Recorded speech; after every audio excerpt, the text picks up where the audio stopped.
এলাকায় জনপ্রিয়তার জন্যই আনোয়ারুল আজিমকে 3 বার দলের মনোনয়ন দেওয়া হয়েছে বলেছেন আওয়ামী লীগের সাধারণ সম্পাদক ওবায়দুল কাদের। আওয়ামী লীগের নবগঠিত যুব ক্রীড়া উপকমিটির সদস্যদের সাথে পরিচিতি সভায় তিনি কথা বলেন। ওবায়দুল কাদের বলেন, ঝিনাইদহের সংসদ সদস্যকে কলকাতায় হত্যা করা হয়েছে। তদন্ত শেষ হওয়ার আগে এ নিয়ে কিছুই বলা যাবে না। ভেতরে ভেতরে তিনি অপরাধী কিনা তা তো প্রমাণ হতে হবে। এখন যে লেখালেখি হচ্ছে, সাংবাদিকরা আগে কি করেছেন সে প্রশ্ন রাখেন তিনি। আওয়ামী লীগের সাধারণ সম্পাদক বলেন, অর্থ পাচারের জন্য বিএনপি সুপরিচিত।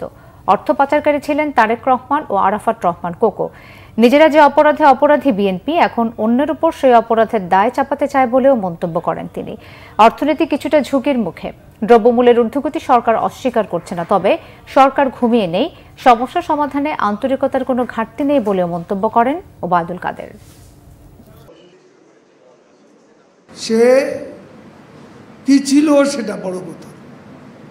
সে যে এলাকার প্রতিনিধিত্ব করে সে এলাকায় গিয়ে দেখুন, তার জন্য শোকার্ত মানুষের প্রতিনিয়ত কোনো গাড়ি নিয়ে মোটর সাইকেলে করে সারা এলাকা ঘুরে বেড়াত।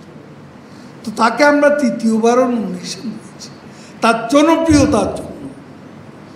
এখন সে ভেতরে কোনো অপকর্ম করে কিনা এইসব যখনই প্রমাণিত হয়, প্রধানমন্ত্রী কিন্তু জিরো টলারেন্স। কোনো অন্যায়কারী অপরাধী দলের লোক হলেও তিনি ছাড় দেবেন। এটা হলো সত্য, কিন্তু এটা তো প্রমাণ হতে